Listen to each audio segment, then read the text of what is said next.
Ibu, Pastor, dan Dewan Juri terhormat, perkenalkan, nama saya Saine Garanti. Saya dari Paroki Santa Perawan Maria diangkat ke surga, Jangkang Balai Sebut.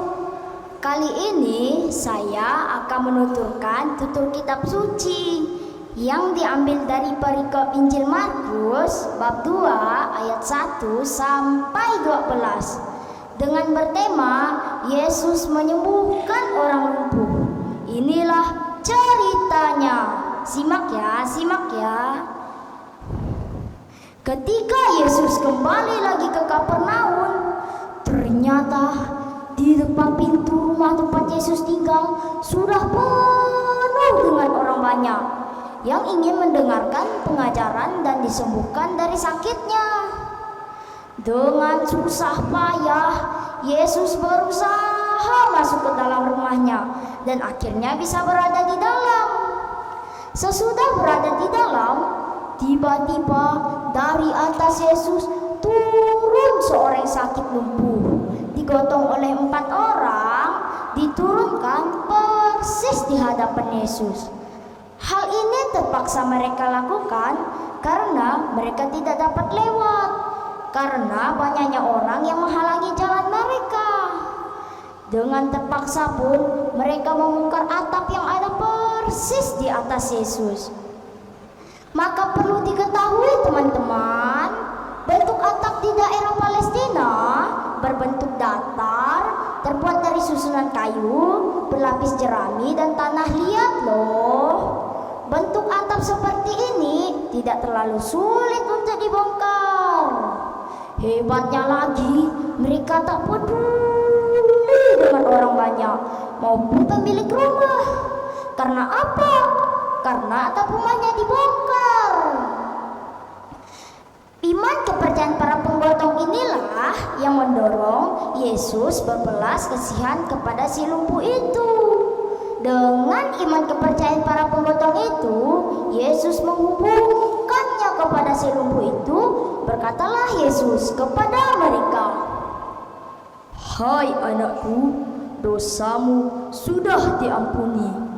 Justru dan perkataan itu mengherankan mereka, karena mereka berharap Yesus menyembuhkan fisik orang lumpuh itu, bukan malah mengampuni dosanya. Justru dan perkataan itu, Yesus telah menyatakan dirinya bahwa ia bukan saja dapat mengampuni dosa, juga dapat melenyapkan sumber segala penyakit, yaitu dosa. Yesus membuktikan dirinya mempunyai kuasa Allah yang dapat mengampuni dosa. Yang mengatakannya bukan aku loh, tetapi Yesus sendiri. Pengampunan dosa itu bukan hanya membuktikan bahwa si lumpuh itu pendosa berat, tetapi Yesus justru memanfaatkan kesempatan ini untuk mematahkan pandangan-pandangan orang Yahudi yang berkeyakinan bahwa sumber segala penyakit itu langsung dari dosa. Tetapi ada beberapa ahli Taurat yang berpikir dalam hatinya bahwa Yesus itu menghujat Allah. Dengan segera Yesus cepat menanggapi isi hati mereka. Berkatalah Yesus kepada mereka, "Mengapa kamu berkata begitu dalam hatimu? Apakah tidak susah berkata kepada si lumpuh ini, dosamu sudah diampuni, atau bangunlah, angkatlah tilammu dan berjalanlah?" Dan para ahli Taurat dan orang-orang Farisi itu menganggap bahwa hanya Allah yang dapat mengampuni dosa, dan Yesus itu menghujat Allah. Menghujat artinya menentang dan mengambil wewenang Allah. Dengan segera Yesus membuka pikiran mereka dan berkatalah Yesus kepada mereka, "Mana yang lebih dilakukan kepada si lumpuh ini, mengatakan dosamu sudah diampuni, atau bangunlah, angkatlah tilammu dan berjalanlah?" Jelas-jelas dia seorang lumpuh. Benar tidak teman-teman? Memang mengatakan dosamu sudah diampuni terlihat lebih mudah, karena bukti dan kebenarannya tidak tampak.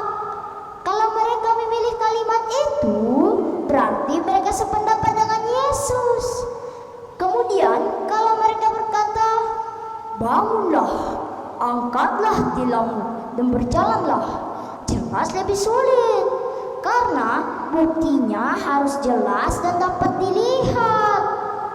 Tetapi Yesus malah memilih keduanya dan membuat para ahli Taurat dan orang-orang Farisi itu takjub melihatnya dengan mata kepala mereka sendiri, bahwa orang lumpuh itu bangun, mengangkat tilamnya dan berjalan.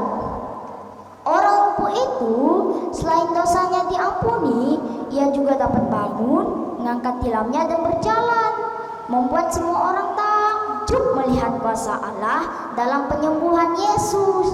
Dan mereka bukan memuliakan Allah, Yesus pun mengharapkan mereka memuliakan Allah yang bekerja di dalam dirinya. Pesan dari cerita ini, susah payah keempat orang yang menggotong si lumpuh itu menunjukkan iman kepercayaan mereka kepada Yesus. Perjuangan untuk bertemu Yesus tidaklah selalu gampang. Banyak rintangan, tantangan yang selalu menghadang. Perjuangan keempat orang yang beriman kepada Yesus mengajarkan agar kita terus takwa dan bertekun di dalam iman. Justru pada saat rintangan menghadang, iman inilah yang menjadi syarat terwujudnya mukjizat. Walaupun iman belum sempurna, tetapi Yesus mau menyempurnakan iman kepercayaan kita. Demikianlah saya sampaikan tutur kitab suci ini. Mohon izin ya, saya akan menutup tutur kitab suci ini dengan sebuah pantun. Pagi hari terkena batu, anak senang nonton Teletubbies. Saya lihat Dewan Juri sudah mengantuk. Tenang saja, penampilan saya sudah habis. Pergi ke Kembayan beli daun selasih. Cukup sekian dan terima kasih.